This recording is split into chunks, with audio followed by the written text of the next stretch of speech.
എൻ്റെ പുറകിൽ നിങ്ങൾ ഈ കാണുന്നത് ലണ്ടനിലെ കാംബർവെൽ എന്ന സ്ഥലത്തെ പുരാതനമായിട്ടുള്ള ഒരു സെൻറ്റ് ഗെയിൽസ് പള്ളിയാണ്. അപ്പോൾ പള്ളിയുടെ തൊട്ട് പുറകിലായിട്ട് അങ്ങനെ പോയപ്പോൾ കണ്ടൊരു കാഴ്ചയാണ് കേട്ടോ. ഇവിടെ അതൊരു ശവകുടീരങ്ങളാണ് ഈ കാണുന്നത് കേട്ടോ. അപ്പോൾ ഈ പ്രാവുകളും ഒക്കെ എന്നെ കണ്ടപ്പോൾ ഇങ്ങനെ പറന്ന് വരിക, എൻ്റെ ദേഹത്തോട്ട് ഇങ്ങനെ കയറി വരിക. കാരണം ഞാൻ വല്ല ഭക്ഷണം കൊണ്ടാണ് വന്നിരിക്കുക എന്നുള്ളതാണ്. എനിക്ക് കൗതുകമായത് അതല്ല, ഈ അണ്ണാമാർ എൻ്റെ അടുത്ത് വന്ന് ഇങ്ങനെ നിൽക്കുന്നുണ്ടാണ്. ഒരു പേടിയില്ല കേട്ടോ. നമ്മുടെ നാട്ടിലൊരു പെരിച്ചാഴിയുടെ ഒക്കെ അത്ര വലുപ്പമുള്ള അണ്ണാനാണ് ഈ കാണുന്നത്. നിങ്ങൾ ശ്രദ്ധിച്ചാൽ അറിയാൻ പറ്റും, ഇവർക്കൊന്നും ഇവരുടെ ദേഹത്ത് കൂടെ ഒരു 3 വരകളില്ല. നമ്മുടെ നാട്ടിലെ അണ്ണാമാർക്കൊക്കെ 3 വരകളുണ്ടാവുമല്ലോ. ഇത് അത്തരം വരകളില്ലാത്ത വേറൊരു ടൈപ്പ് അണ്ണാമാരാണ്.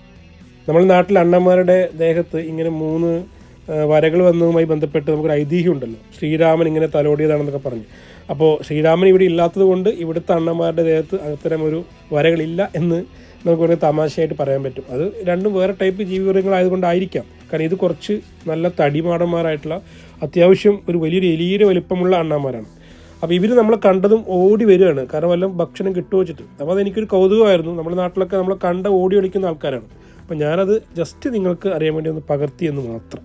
അപ്പോൾ എന്തായാലും ഈ സെയിൻറ്റ് ഗെയിൽസ് പള്ളിയുടെയും പരിസരത്തെയും കുറച്ച് വിഷ്വൽസ് കൂടി എടുത്തിട്ടുണ്ട് കേട്ടോ. അപ്പോൾ ഞാൻ ഉടനെ ആ വീഡിയോസുമായി വരുന്നതായിരിക്കും. അപ്പോൾ നമുക്ക് വീണ്ടും കാണാം.